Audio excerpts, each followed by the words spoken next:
Okay, we're back with another video. Welcome to the Arse and All YouTube channel. If it looks like I've just woken up, it's because I have, okay? We just had a nap.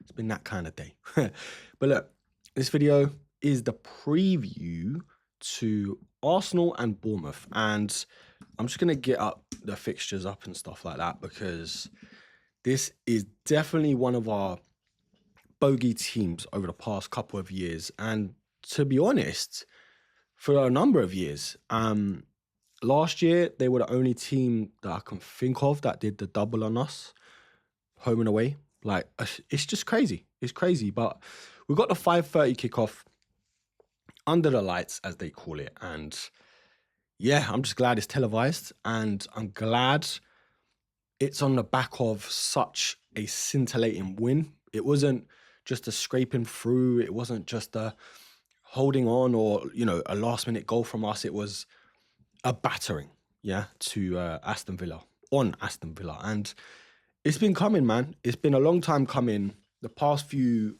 weeks, matches where our attack has just not wanted to attack.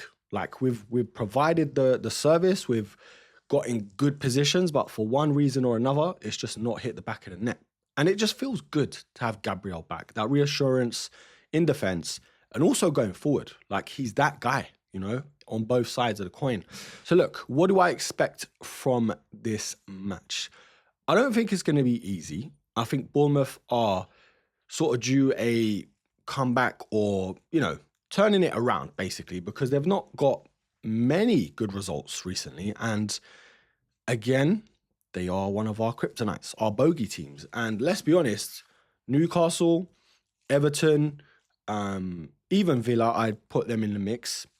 We've all done a number on them, or we've all done something, to them this season so far. And it feels like, apart from Villa Park, of course, we're trying to change the mentality. Like, we're not easily bullied. We're not letting our emotions get the better of us. The red cards of last season and Arteta getting sent off and, all these things where it affects the players. Because let's be honest, if your manager's losing his head, the players are going to be losing their head. It's just that simple. It feels like this season we mean more business, we're more mature, we've learned, we're hungry, we're hurt from last season and the season before and the season before. But yeah, I feel like we're in a good place. We're getting a number of players back. Yes, Declan Rice missing isn't ideal. And Calafiori, touch and go. This game would be screaming for a player like Declan Rice, like a proper British bulldog in the middle of the park where they're not fazed by the occasion, being on telly, 5:30. And you would think missing the Villa game, he'd be refreshed and up for it. But it all depends on his knee. We've seen the video of him and Morgan Rogers sort of talking, or him explaining how messed up his knee is, which is not a good sign.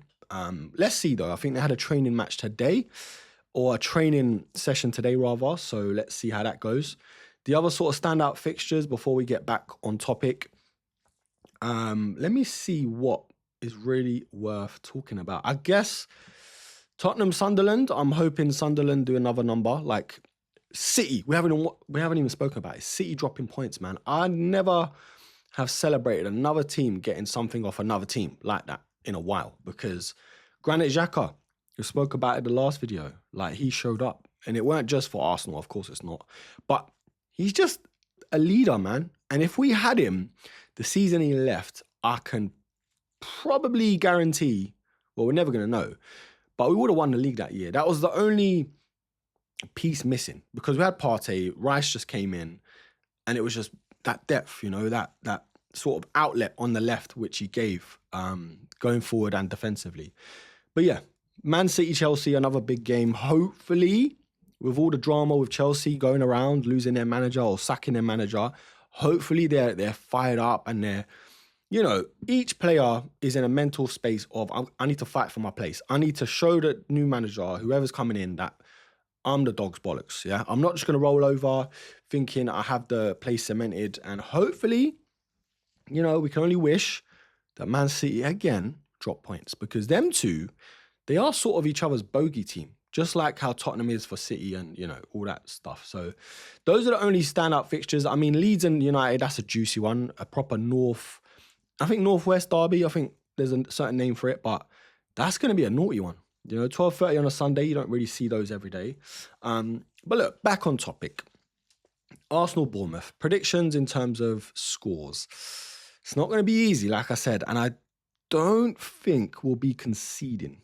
I don't think. If Gabriel starts and everything goes to plan, maybe Calafiori is back and Capier can keep his spot because he's done relatively well. I'm going 2-0 Arsenal. I am. I'm going for a cheeky Saka in there, whether it is a penalty. And then I'm going for a Gabriel again, a set piece. Why not? We'll just, why not, man? 2-0. Hopefully it's comfortable. Hopefully we see it out. And again, sort of strike a bit of fear into City because I feel like we benefit, well, most teams do benefit playing first because the other team have to sit on the result. They are watching. Now, don't let anyone fool you. They're going to be watching. Yeah. So let's see how that pans out. But 2-0 Arsenal, I'm going. Starting lineups. I don't think you should be changing much against Villa, like we played against Villa. I mean, bar injuries, of course, but I'd even bring in Declan Rice for Marino. Left back, like I said, Calafiori should come back, could come back, but I wouldn't be mad if even Miles played or in Capier, let's be honest. But yeah, Timber, Gabriel, Saliba picks itself. Raya, of course. Zubi. Can't mess up the chemistry in midfield too. Saka, Odegaard looks like he's ticking. Saka looks like he's chipping in, but it just feels like he's not even touched first gear. He's in neutral, bro. Saka is in neutral this season so far. And it's crazy because everyone's got something to say about Saka and Arsenal, let's face it. But he's still getting returns. He's still getting assists. He's still getting the odd goal. He's even providing the pre-assist, like with the good deliveries when it comes to corners and stuff. So, yeah, once Saka starts ticking, it's going to be a scary thought because he's nowhere near his own level and the level that we know him at. Odegaard, like I said, he's finally reached about second or third gear. Like, he needs to really put last year behind him and just do his thing that we all know he can do on and off the ball in terms of his pressing, his passing, his range, his, fluidity for the team. And just all round, like, knowing what to do, when to do it, and when not to do some things, So, yeah. Left wing, though. You know what? I'd go Martinelli. Like, give him a run out because he's fired up. I feel like he's got a point to prove. Fighting for his place. Trossard on the left, yes, it works. He's our main starter at the minute. But I got a feeling this match does have a Martinelli masterclass written all over it, if you're asking me. Gyökeres... brother, we've been here before, haven't we? I'd start Jesus. I'd leave Gyökeres out. Just sit this one out, brother. Maybe come on last 20, see it out or something. But give Jesus the run out rather. Give him that place that he should be, deserving in terms of starting. He did score in the last game. Beautiful finish. First goal since last year, January 2025, which is mental. Havertz even could play a part. He was on the bench for Villa. Maybe you play... I wouldn't say Havertz midfield, but you do have the option, He has done that before a number of times for us. So, yeah, that's my starting lineup. I go Jesus, Saka, and Martinelli. I was going to say Trossard, but those front three, I'd stick to that. I wouldn't drop Saka for Madueke. I just wouldn't. I just feel like we need to make another statement in this game. And Bournemouth, like I said, have been giving us troubles the last few seasons. Midfield hopefully picks itself, Zubimendi, Odegaard and Declan Rice if he's fit. Back four, Calafiori, Saliba, Gabriel and Timber and Raya. Yeah, man. I mean, I wouldn't be mad if Arteta did play about a bit in terms of tinkering with the team, with starting lineups and stuff, because there needs to be some sort of rotation given the quick turnovers and stuff like that. But look, let's see what happens. I'm going 2-0 Arsenal. Let me know in the comments. This is just a quick preview to tomorrow's game. It's 6:46 on a Friday night. I'm surviving off 4 hours sleep. And yeah, I woke up from a nap thinking, hold on, Arsenal are playing tomorrow. Let me get something done. So yeah, let me know what you're thinking about tomorrow's game. If you think City are going to be dropping more points.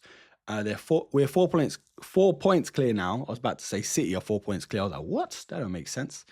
And yeah, hopefully we can keep them at arm's length because they didn't look good And they haven't been looking good, but they've still been getting results. So Sunderland, as we well know, it's not an easy place to go and get something from there. But shout out to Sunderland, man. They need to get a European place. Like, they deserve it so far. But yes, let me know what you think about the content, what you want to see more of. And Uber Eats is just messaging me. Don't tempt me, bro. Don't tempt me. Yeah, what do you want to see more of? Do you want to see live streams, content like this, reviews, previews, top 10 lists, maybe? That's a shout, because I used to do that, and it went pretty well. But yeah, let's see, man. The Prem is a funny old league this time around because of the quick matches within like so many days. Like, even as a fan, let alone a player, you're like, whoa, hold on a minute. I've just gotten over the last game emotionally. But yeah, do all that good stuff for me. Please like, comment, share, subscribe. And of course, until the next episode, take care.